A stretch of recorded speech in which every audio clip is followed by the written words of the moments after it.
Alright, everybody, it's Cage again. So, here today, I am not doing a review. I'm doing something entirely different today. A lot of people are having issues with trying to decipher off the show rurouni kenshin, trying to decipher Hajime Saito and Kenshin Himura's attacks. Okay? Obviously, some of them are out of the norm. Okay? But there are some that are not. So, Hajime Saito being one of them. Okay? His Gatotsu. Okay? The one we all know and love, the original Gatotsu. Okay? What you do is, you take a wide stance. Alright, now I'm right-handed. Alright, I know in the show he's left-handed. So, what you do is you actually go just a little bit further than shoulder width apart. Okay? Like if you're going to a horse stance. And when you actually hold the sword, you're going to hold it like this. Blade pointed up. Alright? And always hold your sword at an angle. Always. To get that nice up and down motion, okay? And as you can tell, like in the show, he always holds down at the bottom, okay? So, now this is how you do it. Like I said, alright? Your stance is going to be squatting a little bit. Scoot back here a little bit so you can see me a little better. Now, see the sword, the blade's pointed up. If I do it like this, it doesn't look like his at all. If I do it like this, right here, yes. That puts a lot of tension on that forearm. So, that's why when you see the show, his hand is turned like this. It relaxes it. Okay? So that way when he comes down like this, he can just go and just stab, okay? So that's the Gatotsu right there, okay? I'm going to do a sideways stance on, okay? Ready? So look. Then you go to actually move your hand back. It's going to be twisted like this. That way the blade is pointed away from your hand. You're going to relax your hand flat. Fingers open. That's like your aim, okay? And you're going to have it twisted. You're just going to come down slightly. Alright? Both knees are bent. Right knee, if you're right-handed, is bent more so you can lean back.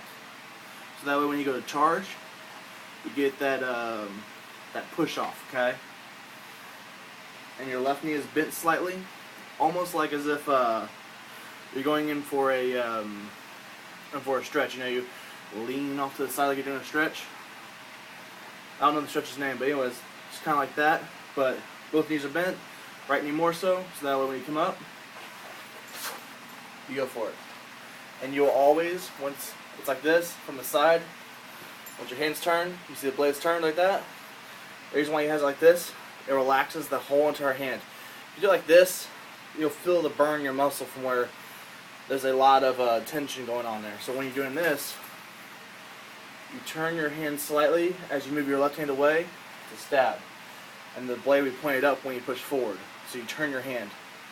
Like very much like you're punching, you turn your hand. Okay? Gives you more power.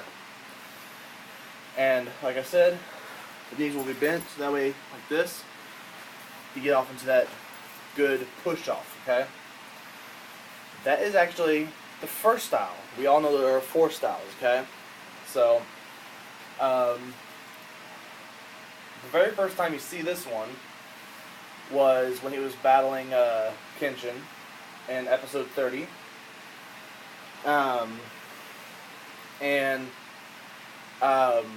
I don't think you actually see it much anymore after that. And actually, this does not require a stance. This actually requires just it points straight down like this. Alright? Because this is the aerial attack. So you can just swipe up or stab up. What you saw was him stabbing up. Okay? Your feet are a little bit wider and shoulder width apart. Left foot if you're right-handed. Vice versa, if you're left-handed, right foot forward. Very slightly. You want your heel to meet your toe. You squat down. And like as if you're gonna jump, you come up with it. Okay? That is how you do his second style. Okay? The next one, you first see it also in episode 30. It is the diagonal down. Okay? Which seems to be what he calls the true Gototsu. Is the third style. And this one, you see him use it in episode also 49. This one is where he actually holds it up to head level. Okay? Again, you're going to hold it like this. However, instead of turning your hand's going to be relaxed straight like this. Why? Because when you hold it up to your head like this, you turn your hand like that, you're going to definitely feel how bad that burns. Okay? So, if you want to, you can leave it slightly turned a little bit. If you want to try to make it look like the cartoon, well, anime, sorry. Hold it up to forehead level. And you can lean if you want to. You don't have to. This time, okay, your left leg is actually bent less. Okay? You're staying in a proper position this time. And your waist is what's bending. Okay? You're not bending like this. No. Your waist is what's bending. You're leaning forward with your hips, leaning your back backwards a little bit. Not backwards this way, backwards this way. Alright? So that way when you get a good charge, you do this. You can come in. Now so I can't really raise my hand that high, my ceiling. So what happens is you actually push off slightly with your left hand. You come with an angle attack. Okay? Or, if you prefer, to do a smaller rotation of it, just come down, diagonal attack. Now it's not going to have enough power as the one I showed you earlier because you actually whip that one around the whole body. Okay? The one you whip around the whole body is actually the one he uses. You actually see it in the faster motion. He actually screams when Kenshin Himura returns to the original Batosai. His eyes turn yellow in episode 30. And he charges at him. He actually attacks like this. Alright, but it's actually a little bit diagonal. Okay? And he comes down, and that's when Kenshin is able to block it, chop him up on the neck. Okay? Now, I forgot to show you one thing. When you're in the first style, alright, you can tell the stances have a completely different atmosphere or environmental aspect to it, okay? So whenever you're doing this right here, and you actually go to stab, remember he says that you can turn it to a side sweeping attack. That is only if you're going on the inside. If you try the outside, that's going to be very hard to do because you got all that weight to the sword going this way. It's very hard to come back. Only if you're going this way. Because then you just go block. So, very useless if you go this way out. You have to go inward in it. Okay? And if you actually watch on the anime, he does actually go left with it. That's what knocks Kenshin Himura off to the side. And then he elbows and kicks. So this requires a lot. This one requires a lot of upper body strength. Okay. So this is going to use your back, your shoulders, and your pec muscles. Okay. And your shoulders. It's not going to use a lot of muscles there. It's going to use the rotation. Your triceps, not so much. But you actually, on this one, you do not hold the sword at the very bottom on this one. This is Gototsu 0 style. You actually hold it directly in the middle. Okay? And what you do is you actually are standing shoulder width apart. And you do this. You squat down, like if you're going to jump. You stab with, like as if you're going to jump. And then that's how it goes. That's it. You just have to do it really hard, okay? Squat and jump. Don't actually go, woo, jump. Actually stab with it. Alright? Feet are firmly on the ground. So, you're really using your upper body on that one, okay? So those are the four styles of Gototsu. Now, Kenshin Himura. Okay? Everyone knows the Ryut Sweet Sin, which is where he jumps up like 30 feet in the air and slashes down. Possible only on a balcony. Okay? You can't jump no 30 feet in the air. Okay? So, what are some attacks that are actually usable in Rurouni Kenshin by Kenshin Himura? Well, about to show you right now. Yep, Bato Jutsu is actually usable. A lot of people are like, okay, now he's crazy. Actually, I'm not. Okay? On this one, you do not get a wide stance. Alright, at all. You just have enough stance. Your foot, which is going to be your right foot if you're right-handed, okay, will be your leading foot. Why? I'll show you. Now, if I'm turned, I step my right foot, I can lean in, and I can turn. Okay? That is how you do that. That is exactly how you're supposed to. If you're running and doing it, always land on the right foot. Alright, before actually slashing. Here's the reason why. The,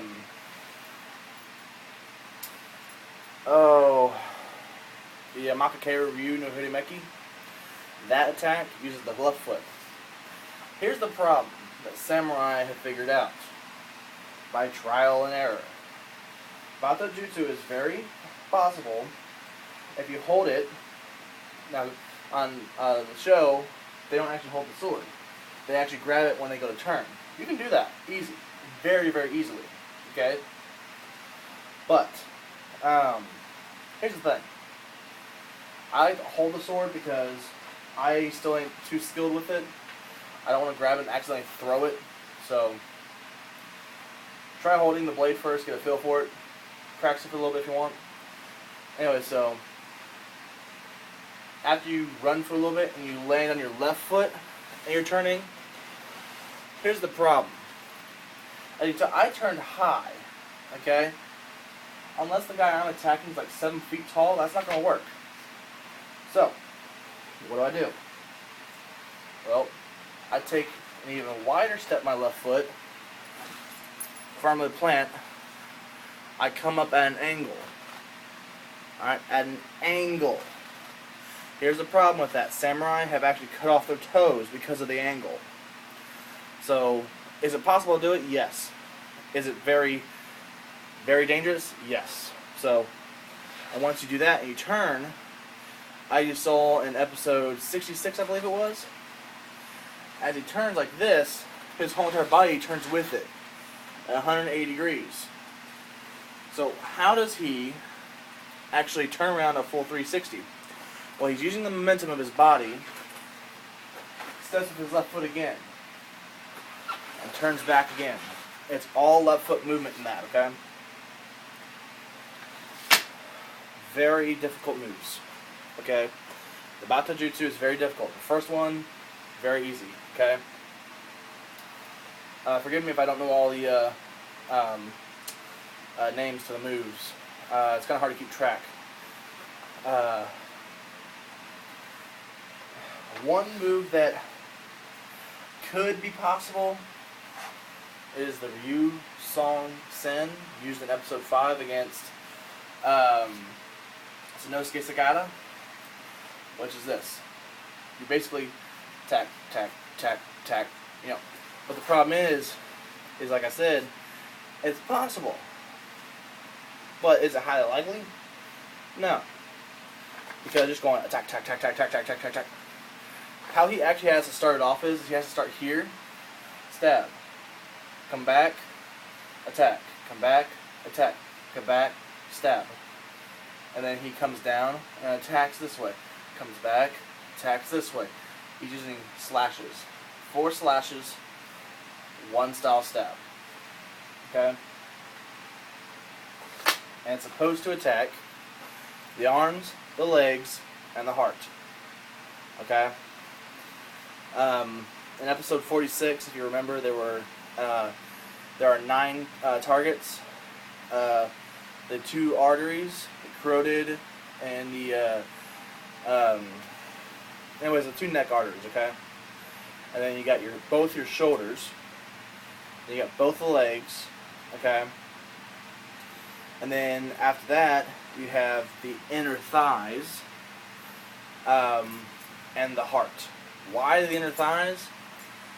Well, put it this way. If you hit the inner thighs, there are arteries, there are major blood vessels down there, so you slash one good enough, they're going to bleed to death, okay? So, that's how that works right there, okay? But as we all know, the Kuzoryusen and Ryusong-sen are probably the 2 most unlikely attacks in the Kenshin Himura handbook. Okay?